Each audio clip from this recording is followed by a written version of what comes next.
Hey everyone, this is Captain Steve Roger from Into the Blue TV. And as soon as I feel a little break from this heat, I know that hunting season is upon us. Actually, the first time I ever went hunting, a buddy took me. Wasn't my father or my grandfather. In fact, I took my father on his very first hunt. Well, Academy Sports and Outdoor Stores has everything to gear up for the field for less. Plus, you can shop a wide selection of ammo, shotguns, deer corn, rifle, feeder, game cameras, camo, and more from the brands you trust. Text HUNT24 to 22369 to take $20 off a $100 purchase when you shop hunting supplies at academy.com. Need a hunting license? Pick it up in store while you're shopping. Fishing like a local isn't just about catching fish. It's about connecting with the environment and the people who call it home. It's about hearing the stories and traditions that have been passed down for generations and sharing unforgettable moments with the people you meet along the way. Fishing like a local is having an experience that stays with you forever. And with Fishing Booker, you can experience it too, no matter where you are. Discover your next adventure on Fishing Booker. Welcome to DSC's Campfires with Larry Weissoon, a unique blend of hunting, fishing, wildlife conservation, and the outdoor lifestyle. DSC's Campfires is brought to you by DSC, Conservation, Education, and Hunter Advocacy. Hornady, accurate, deadly, dependable. Taurus, award-winning revolvers and pistols. Stealth Vision, high-tech, precision-driven equipment for the modern hunter. Mossberg, American-built, American-strong. Vineyard Max, deer attractants created for their aroma of success, game feeders, and other innovative hunting products. Red 55 Winery, signature wines from the Emmy Award-winning country artist Miranda Lambert, owned by Rick and Beverly Lambert.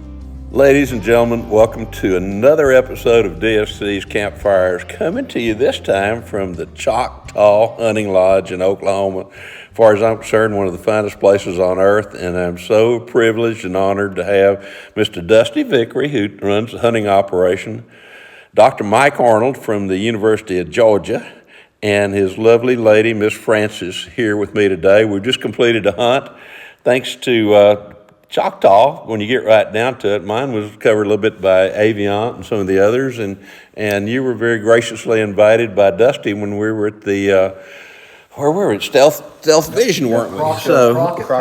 Crockett, Texas, which were scopes we were using earlier today to shoot with. Boy, I tell you what, it is, and thank you for allowing Francis and me to come. You guys are welcome. It's been wonderful the whole time. So, but meeting Dusty, Francis said, "Where did you meet Dusty?" And I said, "Crockett, Texas." Of course. Of course. And you know why it's called Crockett, Texas? Because Davy Crockett, that's where he passed through on the way to the Alamo. And I think they camped there a night or two back when. So it became Crockett, Texas. But it's also in Houston County, named after Sam Houston. Yes, so, but beside the point, we drift away quite often in this podcast. Don't tell where this will go. Let's talk a little bit about your hunt, and then I want to come back to Dusty. But Miss Frances, you were, and we do have some wine glasses, ladies. If you're pinging, it's fine. Nobody's had too much to drink or anything, but if we did, it might get really interesting. So, Miss Frances, you got to come with this guy, and how do you put up with this guy? I mean, well, we've been married for almost 48 years, so I think it's as much him putting up with me as it is me putting up with him. I don't agree with that, but anyway, that's okay. But I've just had a blast this last few days. I'm not a hunter, and so I've been in probably 7 or 8 hunting camps in the last 4 years, and they've all been wonderful. Just great people. I've met great people there and had great hosts. And Dusty, you guys, you and Nicole, oh my, you've knocked this one out of the park. I couldn't make it without Nicole. I can tell you that. Larry, when he started this podcast a while ago, he introduces me and says, I run the lodge, and if you want to get right down to it, I'm big enough man to admit my wife runs this show. And does an unbelievable job. I'll take whatever credit I need to, but I mean, from my wife, man, to to Drake and Terry and Austin and all of my guys, man. I mean, it takes everybody involved in this thing to make it go. I mean, it's not a one-man show. It's a full-time gig, and there's a lot of long days, and we got a good crew here. So You do. You've got a great crew when you get right down to it. All these guys are very personal. They're very knowledgeable as far as the property is concerned, very knowledgeable in terms of the various game that you have. Right. Basically, this time, y'all have got, 22,000 acres here that you hunt commercially. There's another additional acreage that you lease out. I'm talking to you about it. One of the lease properties for next year as well, too. But you also have, and we were hunting actually before the Oklahoma deer season opened. Well, that's not true to either, because the archery season was going on. We had with Jesse Barrett here with Avion, and Jesse actually hunted with a bow outside of the high fence. Now, the beauty of this high fence is it's big and it's very diverse, and just because there's a fence there, those animals don't know there's a fence there and don't care. Man, that thing hunts big. You know, that the high fence is 1,000 acres, and just like you said, I mean, it's diverse, it's thick, it hunts big. And we have, we've got a lot of different animals in there, and that's something I like to do. I like to have options for people. I mean, when this still started out, they were coming to hunt whitetails and those kind of things, and then some of those guys get in there and they see the axis deer that we have and the fallow bucks that we have, and they're like, I want to chase one of those. So that's why I like doing this exotic thing that way, to where we have lots of options in there. And sometimes if the whitetails aren't cooperating, which they did a little bit this week, as they can switch to something else. And like I said, we've got aoudad, we got red stag, we got fallow and axis, scimitar orcs, plus the whitetails. We've got some really nice rams in there as well. But I try to make it to where there's something for everybody. You do, and you didn't mention the buffalo. Now, we've done a podcast here before when we had Jim Bequette in, and Jim actually was here this time, and we sold a hunt for bison, American bison, if you will, here that'll be in February. That was through the DSC Foundation, to where you guys have been great contributors. Working with you and Jody Sandifer and now with Matt Gamble being on board as a wildlife biologist with his crew. Right. My gracious, I mean, we've had these guys on the podcast as well too, particularly Matt and his guys. And what y'all have done here, this is such great habitat to start with. And it's pretty. Wouldn't you agree? Oh, absolutely. Dusty, is it bad if I tell you that my favorite thing was the skunk that ran across in front of our stand, and I spent about 20 minutes photographing it? See, we're talking about diversity. You never know. So you've got to tell them the story about my ram. Yeah, there was a bunch of ram there, 7 ram, and one of them just went after that skunk, and he kept chasing that skunk, and we're like, dude, you're going to get sprayed if you stick this up. Sprayed. You know what she said, actually? Her exact words were, yeah, they're all males. Yeah, I think I did say that. You did say that. Now, how did we end up with my beautiful ram? Well, this was right at the end, just a few minutes before hunting time was over with, and these rams came out, and we're sitting there and we're looking at them, and Michael texted Dusty and said, how much is this going to cost us? And we're talking about it back and forth, and they're kind of walking, it was starting to wander away, and the one that we've picked out looks like he's going into the brush, and I said, okay, here's the deal. If you turn so that you can shoot him, then God's saying shoot that ram. And sure enough, he turned, so we have a ram. I said, well, we had a come to Jesus meeting, didn't we, sweetheart? Literally. No, I tell you, being hunting the whitetail, because I did a management 8-point, and I sent a photo to a buddy of mine of this management 8-point. Buddy is in South Carolina, and he hunts whitetail all the time. God.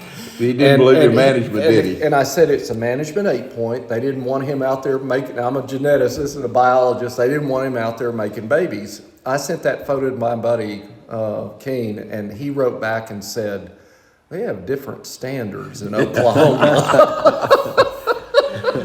They do, but that also gives you some idea of the quality of the animals that are here, whether it's in the high fence. But yeah, I've had the opportunity years past to hunt the outside of the fence, and the deer that y'all have here, Dusty, rival. It's really good.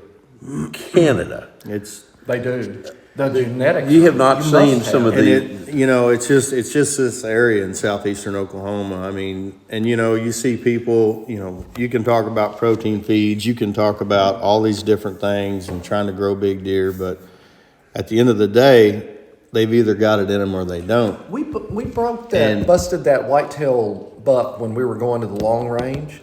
He was gorgeous. Yeah. And that's outside. But it's just, I mean, there's been, the genetics have been down here in this country for a long time. And I mean, at the end of the day, in my opinion, that's what it comes down to. Yes, can you feed some protein and help out along the way and do some different things? There's times a year, I think, when a guy certainly needs to do that. But this country down here grows big deer, even if you're not feeding, even if you're not doing anything. I mean, the genetics are here, like, for example, a year ago, we killed the biggest free-range whitetail that we've ever killed on this ranch. It was 187-inch free-range whitetail. But the other thing, and Larry knows this better than me. So as a geneticist, there are two components there, right? There's the genetics, but there's the habitat. There's the environment. Y'all must have, and this is what I don't know. Larry knows it, and you'll know it. Y'all must have the right plants here for these things to feed on. I'm going to jump in there and say, yes, you do. But the thing about it is, since Dusty's been here, the management has changed so much in a very positive manner in terms of you've done a fair amount of burning, which really accomplished several things. Number one, Oklahoma is known for ticks. Yes. And when you start burning the burning program, you start getting rid of the parasite thing. I've actually seen fawns in Oklahoma bled out by ticks when you get right down to it. So with that, doing that, you've really taken that aspect out of it. And as you do more of the burnings, and we're talking about different areas you're planning on burning. The other thing is that a lot of these plants, they germinate because of the fire. And so the browse species you have are phenomenal. That's, so we've sat down and, the Choctaw Nation has their own forestry department. And we've sat down with those guys and we've got a burn plan put together that's on a 3-year rotation. Mm-hmm. So our goal is to burn 5,000 to 7,000 acres a year, and it's on a 3-year rotation. So by the time it's Right. time to burn back It's around time on this to side, burn again, yeah. we get back to that thing. And man, I'm going to tell you another thing that we did a little bit of, and I don't know if I told you a lot about this, Larry, but a really good friend of mine has gotten into spraying with drones. Yes. And so you can be really? you can be selective, on what, like if you're wanting to thin some stuff out. So I had him come down. We basically did kind of like a test plot, Right. And everything we did was actually inside the high fence, and so some of that stuff we sprayed, back in the summer. We're going to come back in here and burn. Right. But I think looking down the road, as far as like trying to open up some of this timber, on the free range side of this Right. thing, to me, a guy can go in there and spray, map it off, whatever strip you want to do, spray that timber and kill it and then burn it and, try to open some of that up to make it. Well, to me, the beauty of the drone is the white-tailed deer and a lot of the other wildlife are species of the edge. So rather than doing straight lines, you can do these little, spade-looking clover leaf type things. You can do it however you want to. Yes. And I mean, in my mind, yeah, we've got a dozer, we've got a skid steer, we've got all those kind of things. I mean, you're going to wear the equipment out trying to, push this stuff. And I mean, to me, using the drone deal, and I mean, obviously fire is one of the best and cheapest management tools that you've got. So, And it sounds like you enjoy burning things, just like every man I know, including I do enjoy it a little bit. I'm not gonna lie. And I don't know if you've ever burned greenbriers, but man, they really pop whenever they. it gives you satisfaction. But thankfully, they come back. They come back. Yeah, but they come back at a level where a deer can utilize we them. do have. We've got to have the greenbriers. That's for sure. Did it surprise you as you learned when you learned? Because I don't know deer biology at all. I was a mammalogist, so I should know it, but I don't know. But listening to Larry and listening to you, did it surprise you the plants that were the most important for your whitetails? Oh, I was shocked. Really? I'll tell you the story. Okay. The first time I met Larry Wyson, he come down here and we did a turkey hunt. I think was the first time we did it. Yeah. And Larry said, we sold at DSC. and Larry said, he's like, I need to shoot a pig with a pistol. I said, I'll just go with you and run a camera, whatever. So anyways, we did that, and we're driving around looking at stuff, and we're just talking about different things and management stuff, and we're driving through there, and I'm pointing out, and I said, you see all those greenbriers over there? I said, I'm fixing to spray. I'm going to kill every one. I'm so tired of greenbriers. And he just looks at me and he says, I wouldn't do that. Just like that. And I'm like, Larry, I hate these things. He said, I wouldn't do that. I said, what? So those greenbriers are 26% protein. Wow. So And they're available year round. So- even when times are hard, Yep. they're there. So as much as I hated a greenbrier, I've learned to love them because of Larry Wyson and Matt Gamble. yeah. So, but that's the thing about the burning deal. You go through there and burn that stuff off, and then those greenbriers will come back, and they're more palatable, and the deer eat. Oh my God! they To like me, it, that's the way to do it. So I didn't know about Don't turning. kill the greenbrier. Leave I the will greenbriers not- alone. I will So- not. I will never do that if But- I have. But I tell you that your food plot today surprised me. So we drive in, and you said that you didn't want as many turnips that are out there, but I didn't know anything about deer feeding off of turnips, especially after the frost. And you were trying to explain it to me. No, that's so I'd when understand. you can plant that, mix that stuff in there, and like what we started out with was wheat, crimson clover, Austrian winter peas, and then we added some turnips. Well, it's been super dry down here. July and August, it was super dry, and finally got a little bit of rain, and I planted that thing. I had good moisture, and everything kind of come up, but turnips will grow anywhere, so they got a little bit bigger than everything else in there, and then we got 10 inches of rain, and everything kind of come back. But I feel pretty certain I've got the best stand of turnips in Pittsburgh County. I think You may have the best stand of turnips in all of Oklahoma. it's impressive. I'm thinking that you know? could set up a food stall somewhere and sell turnips. But that's the thing about mixing that stuff in, and Larry can tell you more about this than I can, but the wheat and the crimson clover and the winter, they'll eat on that when it's first coming up and stuff like that. But once you get a hard freeze, they really like those turnips. That's when the leaves, those things get So sweet. why does the sugar concentrate, Larry, with the frost? I'm a biologist. I love to know I'm not sure of the process. Okay. But that's what's But happening. that's what happens is that all those turnips turn sweeter, and the palatability apparently goes up, and the flavor in them goes up. They'll eat a little bit of the green stuff to start with, but deer are finicky, as you well know. Everybody knows. You throw something new to them. When we first started using turnips or radishes or anything else in some of the southeast, we had places there in Alabama that we dealt with where the deer totally avoided those things for 3 years. And after that, with that third year, all of a sudden they go, man, this is something really good. But they would not go after them until you had that first frost. And apparently that freezing process causes that turnip or that radish or whatever to increase the sucrose level. Yeah. Huh. But that's, I just mix them in so we kind of have a late season attractant type thing in there as well, which they're going to come to your wheat and different things that you've got in there anyway, but I like mixing it up a little bit and having. Hang on a second. Here we go. Okay, we're back. I pushed the wrong button. I'm not a technician, so. And you notice that I am not a person who handles money. I yelled for Francis and said, "Help, sweetie."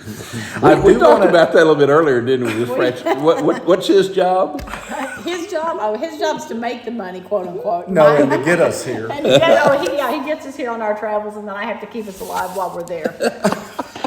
It is true, but Frances is also my photographer and videographer on all these trips. She's the one who produces these beautiful things that Diana at Sports Field loves. Diana basically tells me, don't send me an article unless Frances is there.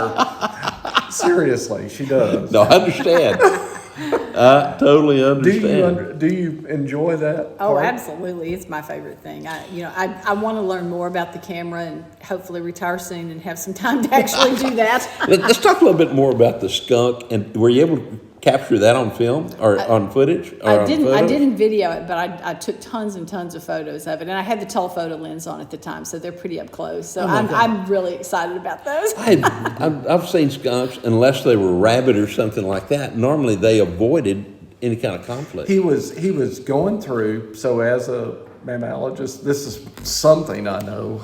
Eventually, I'll get to something that Mike Arnold knows. So, but all he was doing was he was going through and looking for those insects in the soil. Right. So he was y'all have seen them. They scrape, but for some reason, those rams decided that they didn't like a striped skunk around them. And seriously, they got so darn close and they were stamping their feet. He finally raised his tail and said, "All right, bring him. Come on, yeah. Come on, dude. You want to wear this for the rest of teach you a lesson. I teach you a I lesson." will say when he actually left the area, I made sure I knew where he was. Yeah. So when we got down off the stand, Yeah. I wasn't Yeah, going to you meet him. didn't want to have a teed off skunk No. out there waiting for I you. want to Francis- find him. Yeah, Francis said, "When Dusty comes to get us, can you be sure where that skunk is?" I said, "Well, sweetie, he's disappeared. I don't know. I could step on him when I get off of this." But the thing I will say about this place that I want to say to folks, Francis is a non-hunter, and if you want to come somewhere and bring a non-hunter with you, and Dusty and Nicole accommodate everyone, you could spend a sweet time doing photography. Like Francis has wandered all over this property. We had an encounter with their bison herd today. they were a little friendly. So, but it is a sweet place. It's beautiful country. I want to say it's in the Canadian Hills part of Oklahoma, but maybe it's not. You'd know this better. What are these hills in this area? What do they consider those? Well, do you remember, Dustin? You get a little bit further south of here, and you get in the Comanche Mountains. Yes. So we're north of the Comanche Mountains, kind of where Which is where I was hunting at one point in time for coyotes with a person. Is where we were. So where we're at is known as Ty Valley, but we're on the outside of the Comanche Mountains. But I mean, you're basically where it starts. Right. And Kind of I- foothills when you get right down. It's further. We're further north of there, but. I mean, but you can tell how beautiful a place it is by the fact that these guys host folks during non-hunting season. Tons of folks come in here and they hold weddings and everything else outside because it's so beautiful. And that actually tells you a lot about a place. If folks want to come there and say, "I'm going to get married here," and they're not hunters or anything, this is gorgeous. Gosh, it's gorgeous. My wife made me take pictures in the front yard the other day. I hope she doesn't listen to this podcast, but yeah. What about the reindeer? You need to tell the reindeer story. The pictures that we took were awkward, man. I was posed up out there looking off in the distance. At one point, they had me sitting on the ground by the pond. I was really uncomfortable. I did not like it at I all. want to see those pictures. They turned out really good. I was uncomfortable. I did not. It was awkward. I was really uncomfortable. Did you feel your masculinity escaping? I felt like somebody took my man card, man. Tell them about the reindeer, because I was with you when there was a hit and run. There was a hit and run incident. There was a hit and run. Hit and run. I was there when we discovered the reindeer. No. I It's missed on that its- part. No. He needs to tell you about this. Man, my wife is all into decorations, And beautifully. Oh my gosh, And and they're their gorgeous. job. Yes. And Jim Bequette had given us a Christmas wreath the night before, with some deer antlers in there. And my wife was really pumped up about that. And she's getting ready to start decorating for Christmas in this lodge, And Larry and I were over there in one of our containers getting some tables and chairs to put down there, because we were going to shoot at the long range targets and stuff. And Jim Bequette, he had given us a Christmas wreath the night before, some deer antlers in there. And my wife was really pumped up about that. And she's getting ready to start decorating for Christmas in this lodge, And Larry and I were over there in one of our containers getting some tables and chairs to put down there, because we were going to shoot at the long range targets and stuff. And I found a reindeer in there, just sitting in there. I think he's probably been in there for quite some time. Had a pretty strong mouse smell to him there a little bit. And so, I don't know, me trying to entertain my wife the way I do, I just set the reindeer up in the front yard of the lodge, thinking I got it out there far enough she would see it And he's the first thing that I noticed when we drove up. As soon as she pulled up, because we were up here before she was. Anyways, I did get questioned about why that reindeer was in the front yard, but that's what started that. Okay, but that's not getting to the story where I was in the buggy with you and I was shocked. I heard something about a hit and run. Shocked by what happened. Well, I wasn't. Yeah, so. Okay. I run over the reindeer to side to side. I didn't say anything to Dr. Mike. I just act like I didn't see it, and I just flattened it with the buggy. But Dr. Mike did question you about... Dr. Mike was pretty big-eyed when he looked up. I mean, I acted like I didn't even see it. I just went right over the top of it like it wasn't even there, and I looked at him like, what? He was like, what? He's like, what is wrong with you? You just run over the reindeer. I'm like, man, it's a long story. It's still out there on its side. I saw it this morning. It's still out there with a tire track over it. Rudolph has a tire track over it. Yeah, so you never know with me, Dr. Mike. I just like to keep it entertaining, I don't... He does. I can attest to that. Keep it real, that's for sure. We loved keeping it real. You're right. Loved it. I was trying to aggravate my wife as much as anything with the reindeer, because that reindeer's had a hard life. You can tell by looking at it. So no doubt. I knew she would be pretty fired up about that when I put that in the yard. So. You mentioned the long range. Yeah. Let's talk a little bit about the range that you put in. So we started that deal back in the spring there, kind of making a plan because we knew we had this hunt coming up. So we've got a range up there. The first target's at 200 yards. The next one's at 350. Then we go to 600, 800, 1,000, and 1,200.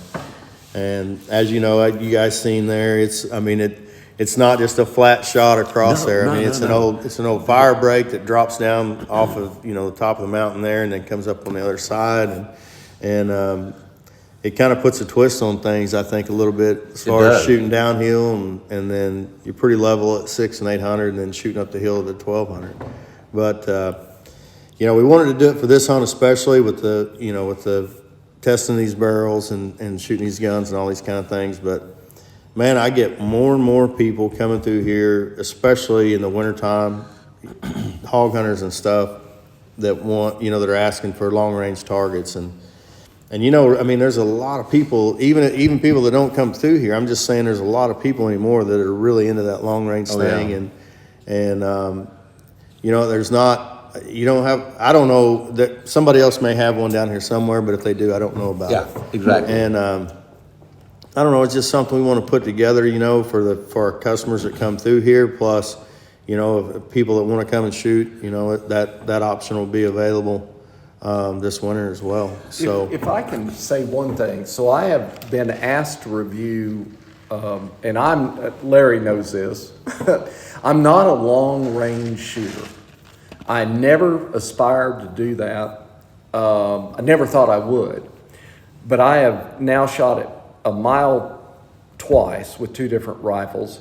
And I have been involved in PRC, right. Events. Not that I was competing, but I was there to cover it as a rider and to shoot some. And I have seen a ton of long range courses. I have never seen one as interesting and as challenging as y'all's, in the sense that you read distances easier over flat ground. At least for me, I read distances. And y'all's having that topography, down the mountain and up the mountain, that is one of the coolest things I've ever seen in my life. Whoever decided to do that, I have never ever seen one as cool as y'all's course. And I've shot at a lot that I really like. We've gone to Clinton House in South Carolina for 2 mile shoots. I like them, but they're over the flat. Right. And so their PRC course that leads up to that mile shoot is flat land, and that's fine. There's nothing wrong with it. And when we've done the only other time was the elevated shoot when I was shooting on top of a nuclear plant, which sounds bad, but boys will be boys. Absolutely. So anyway, but y'all's course is just absolutely great the way you've set it up. It's a pretty cool setup, I think, and it's been a work in progress, and we've been scrambling to try to get everything done. But up there where we're shooting from, we're going to pour a slab and really make a nice place to shoot from right there. But that's why when I set that thing up, there's going to be there's going to be guys come through here that have long range rifles that can shoot the whole thing or whatever, but having some of those shorter targets, 200, 350, stuff like that. And I may come back in there and add some more or something along the way. Because, there's some guys that aren't going to have the setup to, shoot out to 800 or 1,000 yards. But it'll give them something to do. And, shoot some steel at 200 and 350 yards. And Can I mention something? Because I'm writing on a new book, and I'm writing magazine articles about you guys. Don't say anything about the reindeer. All of this, I am not right. You know what? I'm going to have to mention the reindeer somewhere. Anyway, the hit and run reindeer has got to go in. Well, it's on his podcast. You're done. You're done, dude. But what I would like to mention to let folks know is, how long have you been here? You've got all of this beautiful development and management and all of this stuff of the deer and long range stuff that we're shooting. How many years have you been here? I think this is the amazing thing. This will be my 4th year down here full time. So you've accomplished all of this in a really short period of time. Anyway, Larry, I'll shush. No, you're exactly right, because I was here before Dusty came along. I got to come here earlier, and what Dusty has done in 4 short years, the previous people would have taken 20 to 25 years and still not gotten done what Dusty's gotten done in 4 years, kind of thing. It's amazing but you've also had some great people that you're working with. Man, with Jody Sandifer and bringing Matt. Matt's new to the world, to this world. He's not new as a biologist or anything like that, or the people that work with him, and you've got some unbelievable guys. That's the biggest thing, man. It takes everybody that's involved in this thing, from our guys here to Jody makes things happen on his end or whatever, and then we kind of make follow through with it. But now we're working very closely with the forestry department, and Matt Gamble and his team in the wildlife department, from the management side of the thing, and the deer counts, and the trying to get our buck to doe ratio where it needs to be, and trying to get our age class of our bucks where it needs to be. It takes a lot of people But here's the deal: the cooperation between those groups did not exist before you came on. You've done it. You got the right personality to, what do you think? That kind of thing. I did sit down. I did sit down and have some meetings with different people, and try to make a plan, because I'm telling you, it's so big. If you don't have everybody involved, it will never. Well, the fascinating thing to me as a scientist, talking to you today, with your census, y'all are using trail cams to check out how many deer you have, where they are, that sort of thing, but you're also doing spotlighting. So to try to figure out, I guess you said, how many does do we take a year? Right. So, and that's what, so we do spotlight surveys. This is the 2nd year we've done spotlight surveys. And always before we knew we needed to kill some does, but there never was really anything to base that off of. It's just more be like us sitting around here talking and be like, okay, how many do you think? How many do you think? But now we have something to go off of. This will be the 2nd year that we've done the doe counts. Last year We pulled every jawbone on every free range buck that we killed. We sent those incisors into the place in Montana, and we know exactly the age of the deer that we killed.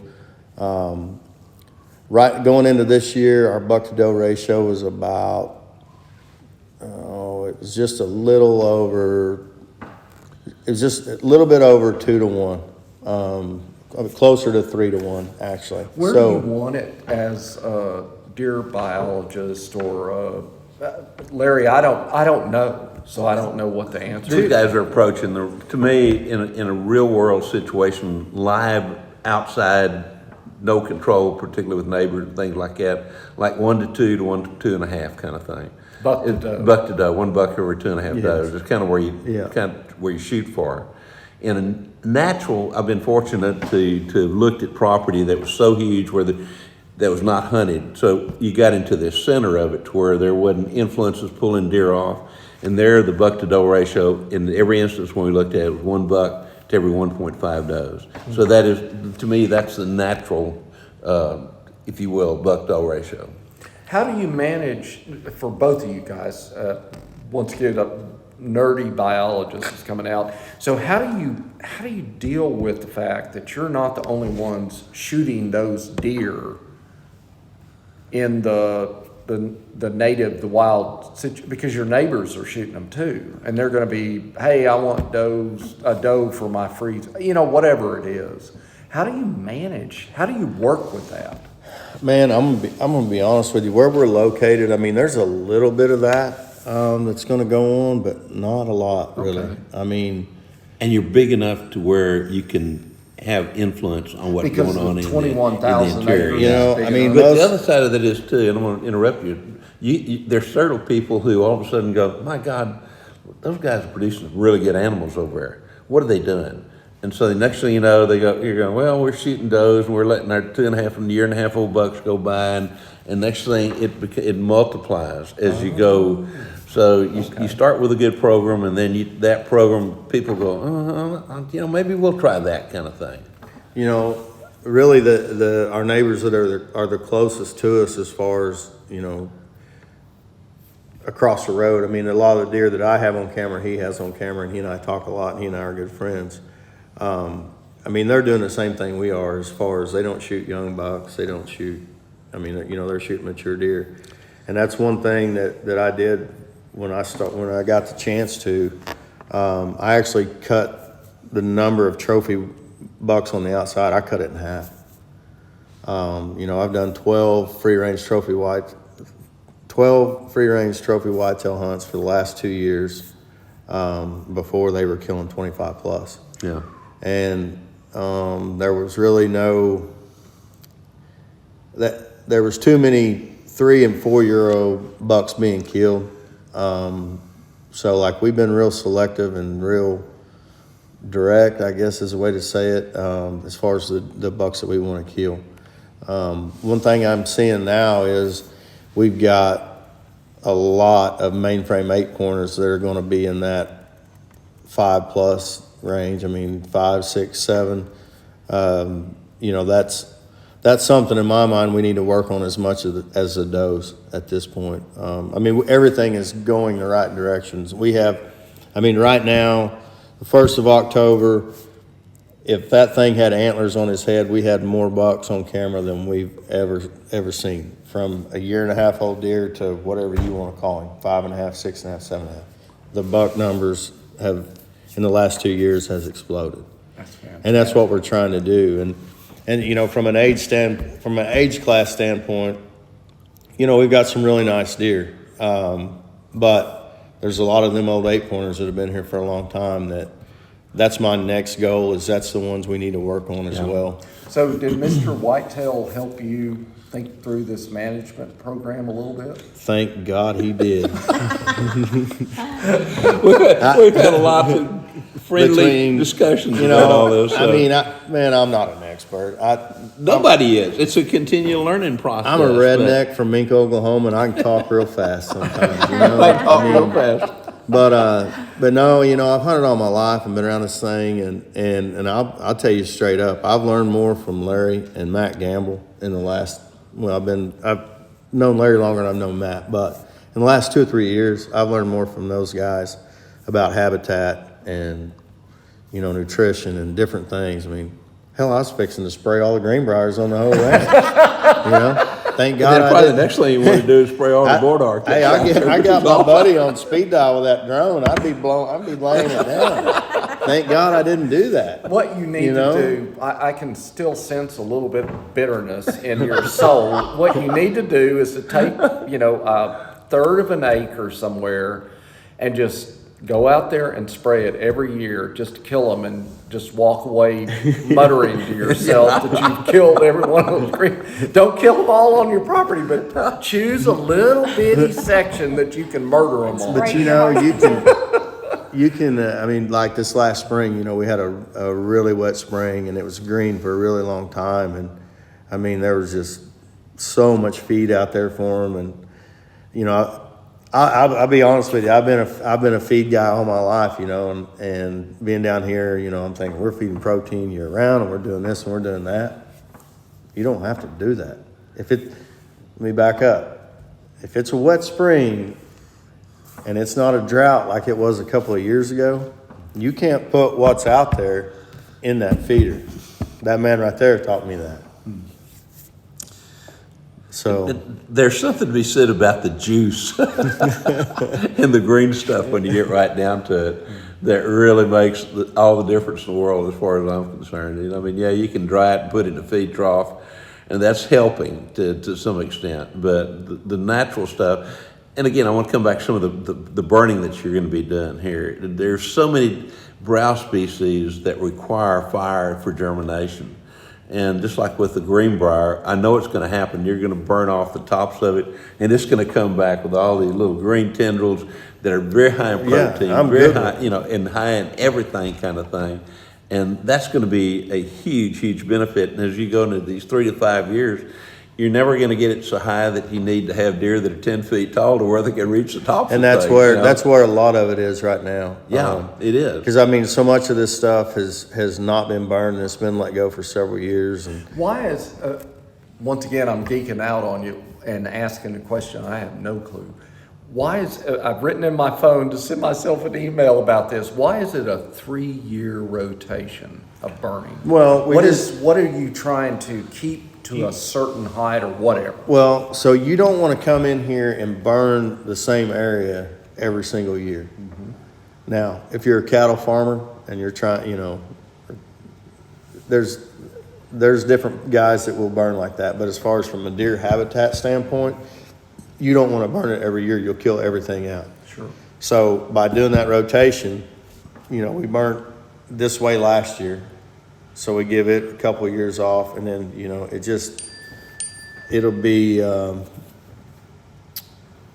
it'll give it all a chance to come back. Like he's saying, you'll burn that stuff that's so big and rank and tall and stuff like that on those greenbriers.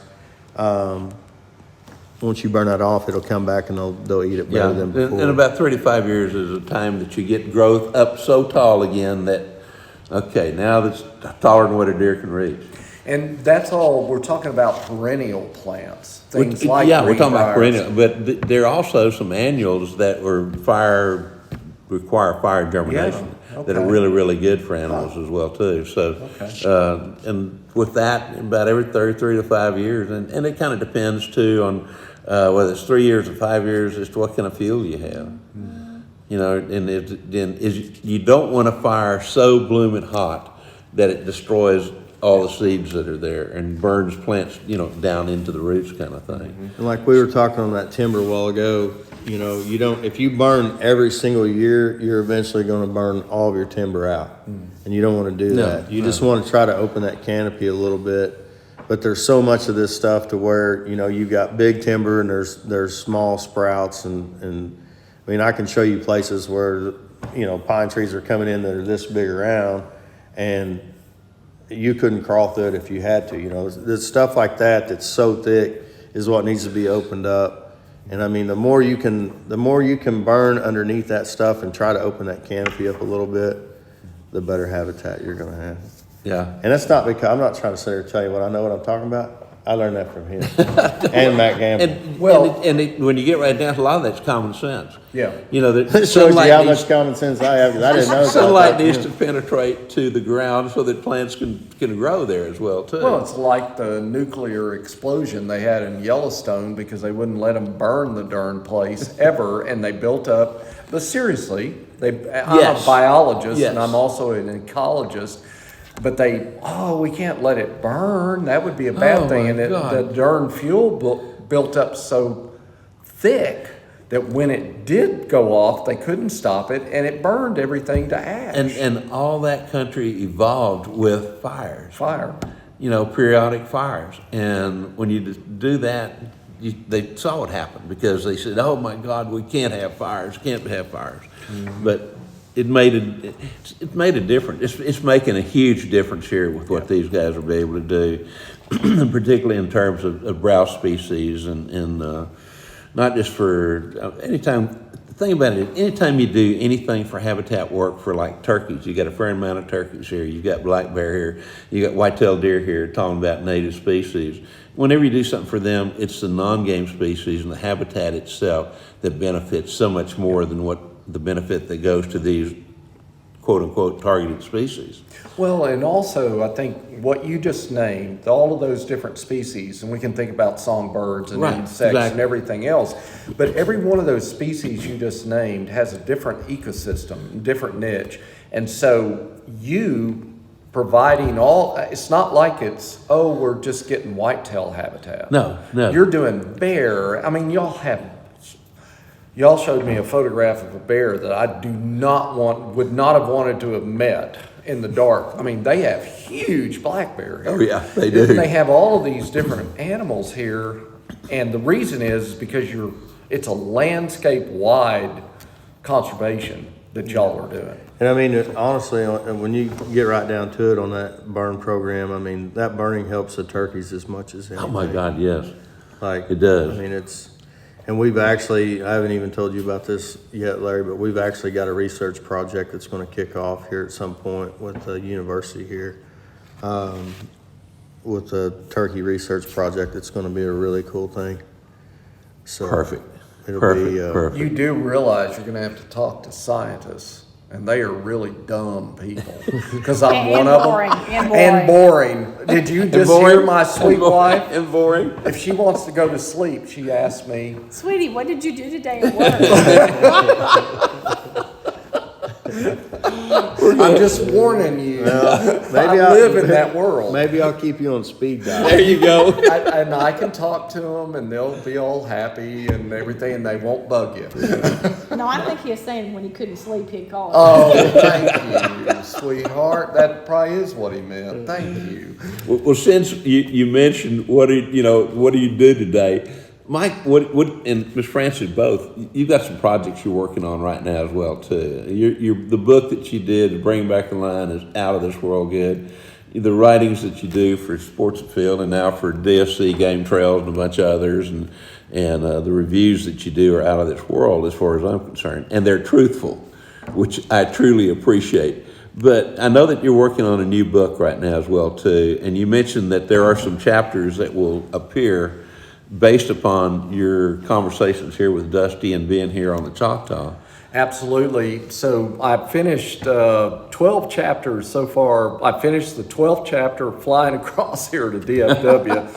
And so there's one last chapter to do, and it probably won't be the last chapter in the book when they get it reorganized. Right. It's going to be on this place. And the conservation and community outreach projects that they have, we have 3 whitetails that Dusty, bless your heart, let me take, and all of that meat is going to, you were telling me. We're going to donate to the Choctaw Nation. Yeah. So that book will have a chapter on this. What the book is doing, the Bringing Back the Lions is, it was really a labor of love, but it's only Right. about Cotado 11, Yes. a hunting concession in Mozambique, what they've done.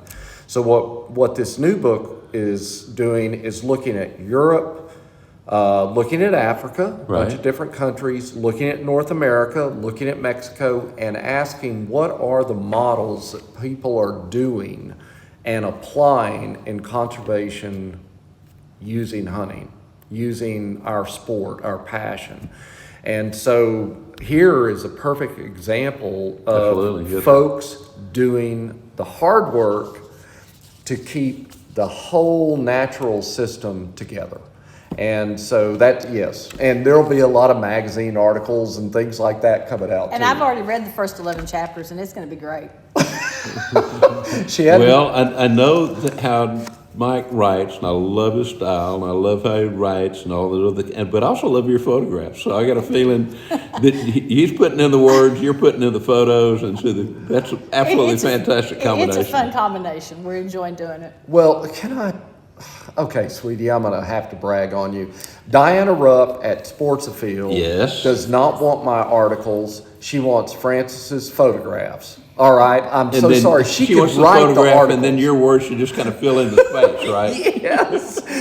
Basically, Diana's attitude is, Mike, I can write as well as you do, but her photographs are real good. No, Fran, you do a wonderful job. It's a lot of fun. And Yes, you do. You were videoing him today, and she's also an excellent videographer, editor. I'm learning. You Like you said about the whitetails, I'm learning. It's a learning process. It is, Every absolutely. time you go out, you learn something, and the same thing with some of the video type things as well. But I do have to tell one other project that we're doing, and we're going to be writing and photographing because I have to tell the story. So we're going to go crocodile hunting with Mark Haldane next in the latter part of May. Right. In a new area. It's not in Catawba 11. So we're going to go hunt crocs. Mark writes me, WhatsApps me, and says, tell Francis to increase the amount of your life insurance, and I'll split it with her because I have a croc that I can get you eaten by. And Francis's answer was back to Mark. I don't share. And Mark's answer back was, okay, that's fine. You'll have to find your own croc to have Mike eaten by. That's the kind of friends and wife I have. I just want to mention. Again, sound like a great combination. We are a great combination. Mark and his guys do such a fantastic job. We've been very fortunate through DSC and the DSC Foundation to help with some of the funding and some of those projects that he's been involved in there. And the work that they've done is just phenomenal. And it's not only the work that they've done, but the example that they've set is what can be done in different parts of Africa, and that's being used as a model, if you will, for a lot of different areas now as well too, which is out of this world good. Well, and one of the things I want to do coming out of this, I haven't told you about this, or I don't know if I mentioned it, but I told Diana that I want to send in what's called an almanac article about the meat donation, exactly. but also the conservation that's going on here in Choctaw. And I want to talk to her because I write for her Roland Ward, so do you, Roland Ward magazine, do an article about this area and what they're doing and, and reaching out to folks, but also the conservation efforts here. So I'm hoping that we'll have, sort of a broad brushstroke or a broad footprint maybe of what they're doing here. A little bit better than just, hey, I went and hunted whitetails, yes, and I killed a beautiful sheep. But now that donation thing is something we do every year for the Choctaw Tribal Elders. We have so many does we have to kill on our management plan and all those kind of things, and we donate a lot of meat to a lot of people, and that's one of the things we do is give it back to the Choctaw Tribal Elders. Mm-hmm. So it'll be a really cool deal. Oh, And we mentioned I'm going to interrupt here. We mentioned an excellent staff that you have working for us, for you. Yes, sir. Mr. Drake Stowe just brought you a drink, and I want to mention that he didn't offer me one, and so I'm a little bit frustrated. You saw who he carried it to. He knows The person who signs his checks. Checks off the check. Jack Daniels. Yes, sir. Whatever, just some scotch if we got it. Oh, y'all, that was sweet, Drake. Drake's one of the, Drake's one of the good guys here. Everybody you've got working with this outfit is just first class. But Well, Drake does. I've had the opportunity to spend time with Drake more than the rest of the guys outside of Dusty, and just does such a fantastic job in terms of not only knowing the game and taking care of the hunters and all that kind of thing, but also just does so many things that probably nobody ever sees man, being I'm done. telling you, it's this thing has really grown in the last 4 years. And, Oh my gosh, yes. And it's hard for me to turn loose with a lot of things, but I do more talking on the phone and stuff like that as more as anything. All the time, right? And I mean, I will never ask those guys to do anything that I wouldn't do myself. And it's to the point where I just sit there and talk on the phone and watch them work. And I'm not wired that way. But anyway, I still slip off every now and then and try to do some stuff just because if those guys tell me something, that's 100% what it is. I mean, Absolutely. I don't question them. They know what we're doing. All three of those guys. I mean, you can't replace them. I mean, You're exactly right. Can I ask you a quick question? My wife is indicating that time is up, but for Larry. But do you get to hunt? well, I tell you what I did. So what we're allowed to do here is like, we can shoot the does on the management plan or whatever. If there is, some kind of sure enough management buck or coal buck or something like that, we can shoot one of those. I've hunted one time with my bow. It would have been, I don't know, back first part of October. It was so dang hot. I sat there for about 30 minutes and I'm like, you know what? I'm done with this. I'm waiting till it cools off. But I sat till dark. I did not see one deer. Oh no! So I'm like, you know what? That's enough for me. I'm waiting till it cools off. Well, I mean, it didn't cool off till the 1st of November. So then I went mule deer hunting on. Thank you, sir. I guess I left on the 7th. Oh Lord! So I want that's the only hunting I've done this year. Is I went to Colorado for 8 days and killed a Well, pretty you good got one. a really beautiful mule deer. Listen, By the way. I'd rather be lucky than good any day, man. I think you were both in this instance. How wide is that one? 28 is what they measured him at. out But he's there. massive and And he's he's tall and massive. he's beautiful kind of thing. We kind of rough scored him at 172 here, but I'll be honest with you, man. The coolest thing about that deer is the jawbone. Really? I Yeah. think this deer's 10 years old. Like, I looked Seriously? at John. To me, he is like he's ancient. He really is. I will never kill one like that. I mean, I won't kill one that old again. Where were you in Colorado? Who's asking? We're going to cut it off right there. 'Cause Right now, Mike Arnold has just been hit by Dusty and kicked by Larry. Never mind. some secrets are not meant to Never be told. mind. And with that said, Mike, with your books and with all the things you do, and I'm really looking forward to spend. I truly appreciate your husband for so many different ways. he's I mean, we wonderful. text every once in a while on the oddest hours, but I love his sense of humor, and now getting to spend a little bit more time where I can understand why you like this guy. That is very kind. Mike, for somebody that would like to get in touch with you, learn more about the books that you have and more about the book that you're working on, and you do a fair amount of speaking as well, too. How can they get in touch with you to maybe do an after-dinner talk or maybe at a gathering or something like that and learn more about your books? Well, I appreciate that. It's MikeArnoldOutdoors.com. That's all they have to do is go there, and it's they'll be able to get a hold of me. And the email address is Francis. Mike at MikeArnoldOutdoors.com. She set all this up for me. That's what Larry laughs at me, and Dusty does too.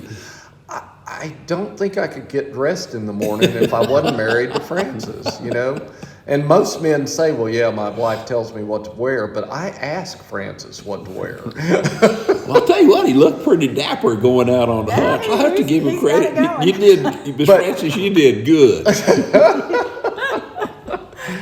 I really appreciate you guys coming, man. It's good. It's thank good to you have for- you here. Really enjoyed it. I'm glad you can make it. We've loved it. It's We been have a lot loved of fun and And- just relaxing and wonderful. Now, I And we're- could have slept in a few more days instead of getting up at 4 o'clock in the morning, but that's okay. All you got to Goes do along is with tell hunting. him I'm sleeping in. No. You're calling the shots No, no, anyway. no. Just tell him. No, she has to photograph. Dr. Mike, you're on your own, man. But we're coming back for a turkey hunt. We Yeah, will we come need- back for we'll a talk turkey Yeah, about hunt. that. we'll talk about that because we got a guy coming in from DSC Foundation as well, and maybe we can kind of coordinate That's those really back to good. back. And I plan on. I'm coming back, Dusty. You got your own room, man. Like you got Oh, to. You, oh, You got your own guys, you room. gotta hear about this plaque over the door. It says, what does it say? That's Larry? Mr. Whitetail to you.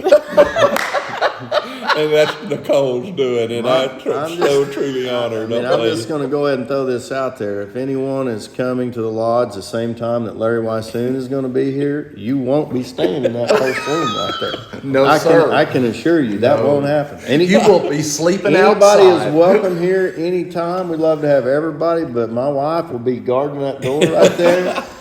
And there is no one sleeping in that room but that man right there. If he's coming here. I'm truly, truly honored. And with that said, what's the best way to get in touch with you, Dusty, or anything having to do with Choctaw? Man, the Hunting best Lodge? thing, you can go to choctawhuntinglodge.com.